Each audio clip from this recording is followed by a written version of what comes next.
안녕하세요. 오늘 누가복음 마지막 날이죠. 승천하시는 예수님이십니다. 오늘 본문은 누가복음 24장 44절에서 53절입니다. 44절 예수께서 그들에게 말씀하셨습니다. 내가 전에 너희와 함께 있을 때 모세의 율법과 예언서와 시편에서 나에 대해 기록된 모든 일이 마땅히 이루어져야 한다고 너희에게 말한 것이 바로 이것이다. 이 말씀은 엠마오로 가는 두 제자들에게 가르친 바 있는 그리스도의 고난과 영광에 대한 구약의 예언과 성취에 대한 것이라 할 수 있습니다. 아직까지 그리스도의 대속적 죽음이 가지는 구속사적 의의와 사망의 권세를 이기시고 부활하신 신비에 대해 이해하지 못하는 제자들에게 다시 한번 구약 성경을 들어 설명해 주신 것입니다. 마땅히 이루어져야 한다는 말 안에는 must가 있어서 불가피성을 말씀하십니다. 자신의 죽음과 부활이 예언의 성취임을 말씀하시는 것입니다. 45절 그리고 예수께서 그들의 마음을 열어 성경을 깨닫게 해주셨습니다. 엠마오로 가던 제자들에게도 성경을 자세히 설명하신 결과 그들의 마음이 뜨겁게 되었습니다. 여기서도 제자들의 마음을 열어 성경을 깨닫게 하십니다. 영적 진리를 깨닫는 데 있어서 성경 이해가 필수적이고 또한 성경을 바로 이해하기 위해서는 열린 마음이 선행되어야 한다는 점을 보여줍니다. 여기서 마음은 지각하고 이해하는 기능, 영적 진리를 수용하는 능력을 가리킵니다. 열었다는 것은 예수께서 제자들의 닫혀있는 영적 지각 능력을 완전히 열어서 이해하게 하셨음을 뜻합니다. 예수의 교훈과 행동에 대해 늘 깨닫지 못하고 무지했던 제자들이 비로소 성경의 예언이 뜻하는 바 예수의 삶과 죽음과 부활을 이해하게 되는 극적인 순간을 맞게 되었다는 사실을 말해줍니다. 46절 예수께서 그들에게 말씀하셨습니다. 이렇게 기록돼 있다.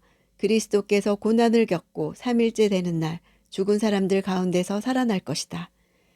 여기까지가 엠마오로 가던 두 제자에게 말씀하신 내용입니다. 두 제자는 예수의 고난과 부활에 대한 인식조차 없었던 것입니다. 47절 또 예루살렘으로부터 시작해 모든 민족에게 그의 이름으로 죄 용서를 받게 하는 회개가 전파될 것이다. 이 부분은 앞으로 제자들이 감당해야 할 복음 전파의 사명까지도 구약 예언을 인용하여서 가르치신 것입니다. 누가는 헬라권 세계의 독자들을 대상으로 글을 썼습니다. 그리스도의 메시지가 온 세상에 전파될 것을 그들이 알기를 원했습니다. 이것은 시초부터 하나님이 갖고 계신 계획임을 그들이 알기를 원했습니다. 고난받아야만 하고 살아나야만 하셨듯이 전파되어야만 합니다. 이것이 성경에 예언된 하나님의 약속입니다. 누가는 예수님의 마지막 가르침의 대미를 예수의 이름으로 죄사함을 얻는 회개와 그것의 전 세계적 확산으로 요약하고 있습니다. 이 회개운동은 세례 요한에서부터 예견되었고 예수님의 공생의 시초부터 시작됐고 예수님의 모든 사역과 십자가 순환과 부활 사건에 이르기까지 전 생애를 걸쳐서 계속된 것이었습니다. 회개의 최종 목적은 모든 죄로부터 해방되어 새로운 존재로 살아가도록 하는 데 있습니다. 모든 민족이란 단어는 원래 이방인들을 뜻하는 단어입니다. 결론부에 죄사함의 회개와 더불어 복음이 예루살렘에서부터 전 세계를 향해 확장 선포되어야 함을 선언하는 이유는 복음 전파야말로 그리스도의 제자된 자들이 필히 감당해야 할 사명이기 때문입니다. 이것은 당대 유대인들이 지닌 배타적 선민 사상을 부정하고 이방인까지 포함하는 보편적 인간 구원을 선언한다는 의미입니다. 이 같은 이방, 모든 족속에 대한 선교는 누가의 후속 기록인 사도행전의 주제이기도 합니다. 49절 보라, 내가 내 아버지께서 약속하신 것을 너희에게 보낸다. 그러므로 너희는 위로부터 내려오는 능력을 입을 때까지 예루살렘에 머물러 있으라. 성령은 위로부터 오시는 능력입니다. 위로부터란 성령의 출처를 나타내는 표현으로 성령이 인간적 기원을 갖지 않는다는 점을 명백히 합니다. 입는다는 것은 옷 입는 것을 표현할 때 사용하는 단어입니다. 성령이라는 옷을 입는 것과 같은 회화적 이미지로 전달해주고 있습니다. 50절 예수께서 제자들을 이끌고 베다니 앞에까지 가시더니 거기서 두 손을 들고 그들에게 복을 주셨습니다. 이끌고라는 단어는 출애굽 사건을 말할 때 쓴 단어입니다. 또 다른 의미의 출애굽을 상징적으로 보여주기 위함입니다. 베다니는 감람산 동쪽 능선으로 넘어가면 있는 곳입니다. 그곳은 에스겔서에서 에스겔 11장 23절 여호와의 영광이 성읍 가운데에서부터 올라가 성읍 동쪽 산에 머무르고 여호와의 영광이 성전을 떠나가는 장면에 나오는 곳입니다. 스가랴 선지자는 그곳으로 메시아가 권능 가운데 다시 오시는 것을 보았습니다. 스가랴서 14장 4절 그날에 그의 발이 예루살렘 앞 곧 동쪽 감람산에 서실 것이요. 마지막 날 다시 오실 곳에서 예수님은 승천하신 것입니다. 51절에서 53절 예수께서는 제자들에게 복을 주시는 중에 그들을 떠나 하늘로 들려 올라가셨습니다. 그러자 그들은 예수께 경배하며 기쁨에 넘쳐 예루살렘으로 돌아가 하나님을 찬양하면서 계속 성전에 있었습니다.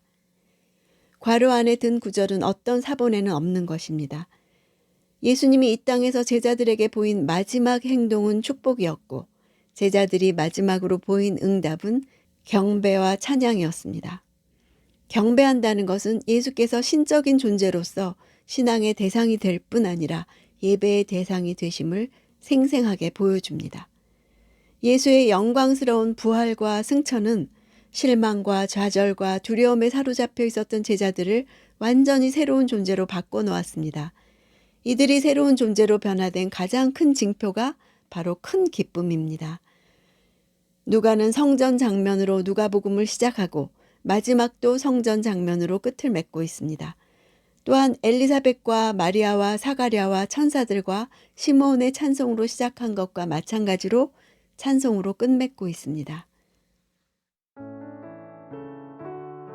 예수께서 죽임당하시고 부활하신 사건이 성경대로 이루어진 것처럼 죄사함을 받게 하는 회개도 성경대로 모든 민족에게 전파되어야 합니다.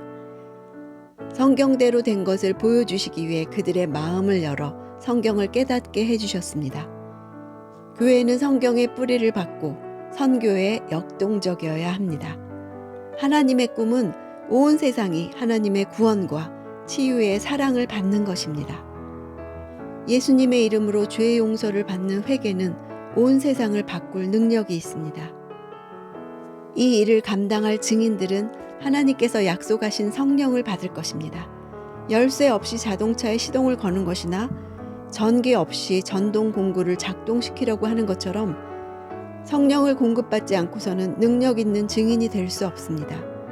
그러나 우리는 그런 시도를 얼마나 많이 하고 있습니까?